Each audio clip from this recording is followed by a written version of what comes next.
नरेंद्र मोदी और अरविंद केजरीवाल की बैठक में देखो क्या हुआ। आगे आप लोग खुद ही सुन लो।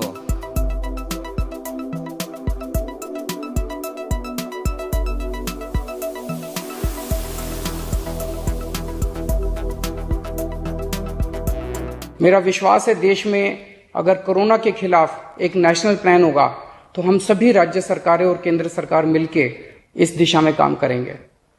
सर, कोरोना की वजह से दिवंगत आत्माओं को शांति मिले। हाँ जी सर। ये हमारी जो परंपरा है, हमारे जो प्रोटोकॉल है, उसके बहुत खिलाफ हो रहा है कि कोई मुख्यमंत्री ऐसी इन हाउस मीटिंग को लाइव टेलीकास्ट करें। ये उचित नहीं है। ये हमने हमेशा संयम पालन करना चाहिए। ठीक है सर, इसका ध्यान रखेंगे आगे सर। मैं सभी आत्माओं को शांति मिले जिन जिन लोगों का इस दौरान कोरोना की वजह से जिनका देहांत हो गया, और उनके परिवारों को दुख सहने की शक्ति दे। अगर सर मेरी तरफ से कोई गुस्ताखी हुई है, मैंने कुछ कठोर बोल दिया, मेरे आचरण में कोई गलती है, तो उसके लिए मैं माफ़ी चाहता हूं। लेकिन अभी तक जितने आज पॉल साहब की जो प्रेजेंटेशन थी वो भी बहुत अच्छी थी, और उसके हिसाब से जो भी हमें निर्देश दिए गए हैं उन निर्देशों का हम पालन करेंगे। सर, इस वक्त दिल्ली के अंदर बहुत बड़ा ऑक्सीजन का क्राइसिस चल रहा है जिसमें आपकी मदद चाहिए। तो प्रधानमंत्री जी, सबसे पहले आपको धन्यवाद देता हूं कि केंद्र सरकार ने दिल्ली का ऑक्सीजन का कोटा बढ़ा दिया है। लेकिन सर, मैं आपसे हाथ जोड़ के प्रार्थना करता हूं कि इस बढ़े हुए ऑक्सीजन के कोटे को दिल्ली तक पहुंचाने में हमारी मदद करें। एक एस्टीमेट के हिसाब से दिल्ली को 700 टन ऑक्सीजन की ज़रूरत है। आपने हमारा कोटा 480 टन कर दिया, बहुत बहुत शुक्रिया।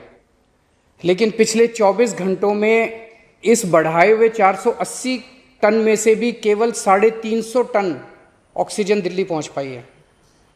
प्रधानमंत्री जी, जब से ऑक्सीजन का संकट शुरू हुआ है मेरे फ़ोन बजते रहते हैं। कभी कोई अस्पताल कहता है कि 3 घंटे की ऑक्सीजन बची है, कभी कोई अस्पताल कहता है कि 2 घंटे की ऑक्सीजन बची है।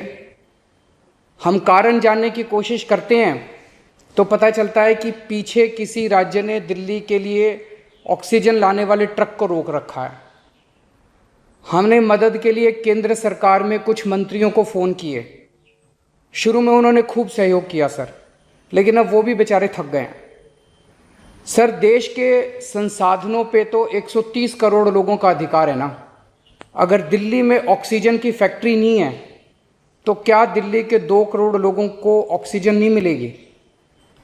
जिस राज्य में ऑक्सीजन की फैक्ट्री है, क्या वो दिल्ली की ऑक्सीजन रोक सकते हैं? ऐसे में हम क्या करें? सर, मैं आपका बेहद शुक्रिया अदा करना चाहता हूं कि आज आपने ये मीटिंग बुलाई है, बहुत सही समय पे ये मीटिंग बुलाई है। पर सर, मैं आज ये जानना चाहता हूं कि अगर आज या कल या किसी भी टाइम हमारे दिल्ली के किसी अस्पताल में अगर 1 घंटे की, आधे घंटे की, 2 घंटे की ऑक्सीजन बच जाए और लोगों की मरने की नौबत आ जाए, तो मैं फ़ोन उठा के केंद्र सरकार में किससे बात करूं?